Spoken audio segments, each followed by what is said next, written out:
विद्यार्थ्यांनो, आज आपण मराठी पुस्तकातील 2 दिवस ही कविता पाहणार आहे. याआधी आपण 2 संतवाणी ही पाहिली होती. चला पाहूया. 2 दिवस, नारायण सुर्वे. कविवर्य नारायण सुर्वे यांनी या कवितेत जे कामगार आहेत, जे श्रमिक आहेत, कष्ट करणारे जे मेहनती लोक आहेत, त्यांचे दुःख रेखाटले आहेत या कवितेद्वारे. इस कविता में नारायण सुर्वे इन्होंने जो गरीब हैं, जो मजदूर हैं,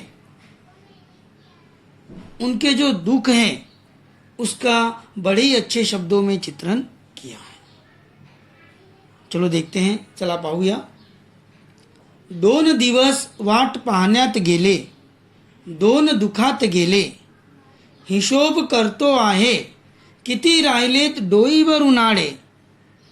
शेकडो वेळा चंद्र आला, तारे फुलले, रात्र धुंद झाली. भाकरीच्या चंद्र शोधण्यातच जिंदगी बर्बाद झाली. कवी नारायण सुर्वे म्हणतात, जे कामगार आहेत त्यांचे आयुष्य 2 दिवस सुखाची वाट पाहण्यात निघून गेले आणि जे उरलेले 2 दिवस आहेत ते दुखात गेले. हा जो कामगार आहे हा हिशोब करतो, किती उन्हाळे आले आणि किती उन्हाळे निघून गेले. शेकडो वेळा त्यांनी आभाळात चंद्र पाहिला, शेकडो वेळा त्यांनी आभाळात तारे फुललेले पाहिले, रात्र जी धुंद झाली आहे तीही पाहिली. हा एक कष्टकरी आहे.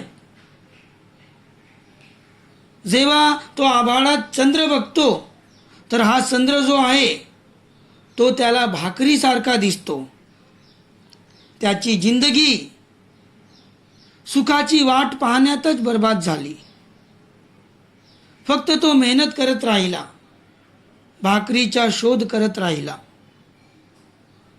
नारायण सुर्वे ये कहते हैं कि जो मजदूर है उसके 2 दिन सुख का इंतजार करने में चले गए और बचे हुए 2 दिन वो दुख में निकल गए. मजदूर हिसाब करता है कि कितनी गर्मियां आई और कितनी गर्मियां चली गई. करोड़ों बार उसने चंद्र देखा, करोड़ों बार उसने तारे देखे, करोड़ों बार उसने धुंधली यह रात देखी. फिर भी जब वह रात के समय आसमान में चांद को देखता है तो वो चांद भी उसे रोटी की तरह दिखाई देती है. उसकी जिंदगी इन्हीं सब चीज़ों में बर्बाद हो गई. उसे सुख कभी भी नहीं मिला. हे हात माझे सर्वस्व, दारिद्र्याकडे गहाणच राहिले. कधी माना उंचावलेले, कधी कलम झालेले पाहिले. हर घडी अश्रू वाढविले नाहीत, पण असेही क्षण आले तेव्हा अश्रूच मित्र होऊन सहाय्यास धावून आले. मग कवी नारायण सुर्वे म्हणतात, हा जो कामगार आहे, हा जो श्रमिक आहे, ह्याचे हात ह्याच्यासाठी सर्वस्व आहेत. ह्या हातांनीच त्याने खूप काही घडवले आहेत, पण त्याची परिस्थिती कधी अशी बिकट झाली, दारिद्र्यामुळे त्याला आपले हे हात गहाण ठेवावे लागले. ह्या हातामुळेच समाजात तो कधी थाट मानेने चालला, तर कधी त्याची ही मान कलम झाली. हर घडी कसलीही परिस्थितीत त्याने कधी अश्रू आपल्या डोळ्यातून काढले नाहीत. पण कधी असेही सण आले जेव्हा तो निराश व्हायचा, दुःखी व्हायचा. एका निवांत स्थानी जाऊन तो रडायचा आणि रडल्यामुळे त्याचे दुःख शांत व्हायचे. म्हणजे हे अश्रूच त्याचे मित्र बनले. या अश्रूंनीच त्याची सहायता केली. कवि नारायण सुर्वे कहते हैं, कामगार के जो हाथ है उसके लिए उसके हाथ ही सब चीज़ है. लेकिन कभी गरीबी की परिस्थिति आने के कारण इन हाथों को गिरवी रखना पड़ा. कभी वह सर ऊंचा करके समाज में चला. कभी ऐसी परिस्थिति भी आई कि उसे सबके सामने अपना सर झुकाना पड़ा. वो कितना भी दुखी हुआ लेकिन उसने किसी के सामने कभी आंसू नहीं बहाए. लेकिन कभी ऐसे भी पल आए जब वो बहुत दुखी होता. उस दुख को दूर करने के लिए वो शांत जगह पे जाके रोता और रोने के कारण उसका दुख थोड़ा कम होता, उसका मन थोड़ा हल्का हो जाता. यानी कि उसके जो आंसू हैं, यह आंसू ही उसके दोस्त बने, उसके सहायता के लिए भाग कर आए. दुनियेचा विचार हर घडी केला, अगा जगमय झालो. दुःख पेलावे कसे, पुन्हा जगावे कसे, याच शाळेत शिकलो.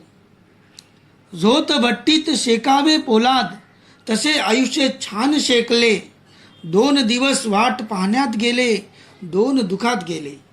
मग कवी नारायण सुर्वे म्हणतात, हा जो कामगार आहे, ह्या कामगाराने फक्त दुनियेचा विचार हरघडी केला. जगात खूप प्रसिद्धी मिळवली, पण त्याने स्वतःचा विचार कधी केला नाही. दुःख पेलावे कसे, दुःख सहन कसे करावे, पुन्हा पुन्हा या जगात त्या दुःखातून निघून परत कसे जगावे, तो याच दुनियेच्या शाळेत शिकला.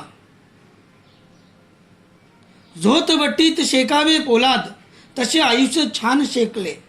मग कवी नारायण सुर्वे म्हणतात, ज्याप्रमाणे लोखंडाला एखाद्या झोतभट्टीत शेकले जाते, तो एक छानसा आकार घेतो, तसाच हा जो कामगार आहे, हा दुनियेच्या भट्टीत शेकला गेला आहे.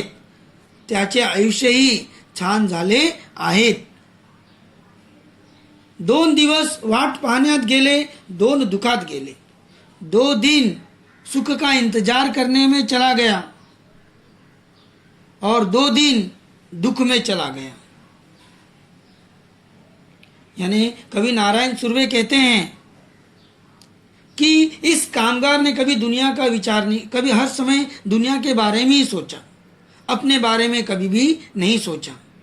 उसे बहुत प्रसिद्धि मिली, लेकिन इस दुनिया में दुख सहन कैसे किया जाए, दुख से बाहर निकलकर जिंदगी कैसे जी जाए, इस दुनिया के स्कूल में ये सारी बातें उसने सीखी. जिस तरीके से लोहे को आग की भट्टी में जब तपाया जाता है तो वो एक अच्छा आकार ले लेता है, उसी तरीके से इस दुनिया में रहकर इस कामगार ने एक अच्छा इंसान बना है. 2 दिन सुख का इंतजार करने में चले गए और 2 दिन दुःख में चले गए. चला आता आपण काही शब्दांचा अर्थ पाहूया. 2 दिवस वाट पाहण्यात गेले. वाट मतलब होता है इंतजार करना, वेट. हिशोब करतो आहे, हिशोब मतलब होता है कैलकुलेशन करना.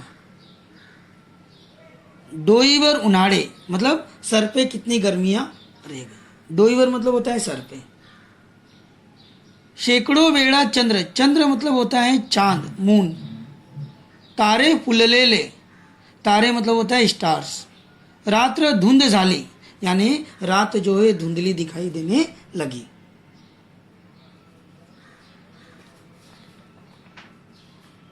हे हाथ माझे सर्वस्व, हाथ मतलब होता है हैंड, सर्वस्व मतलब होता है सब कुछ, और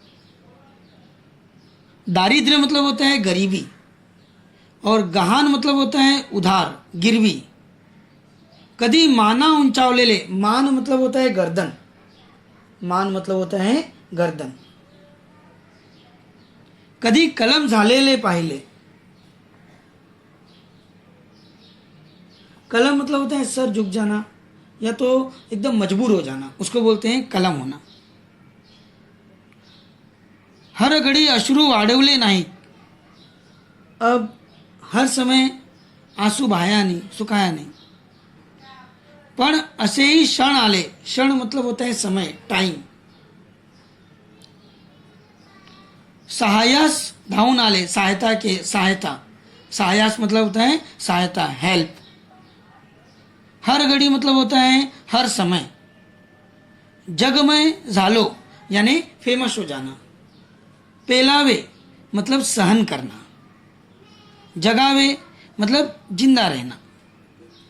जोत भट्टी मतलब होता है कि ऐसी भट्टी जिसमें लोहे को गर्म करके लोहे को आकार दिया जाता है, उसको बोलते हैं जोत भट्टी। आयुष्य मतलब होता है जिंदगी। छान मतलब होता है सुंदर। शेकले, शेकले मतलब होता है तपाना, गर्म करना। ओके, अगर आपको ये पोयम पसंद आई है तो आप इसे सब्सक्राइब भी करिए। Career coaching classes.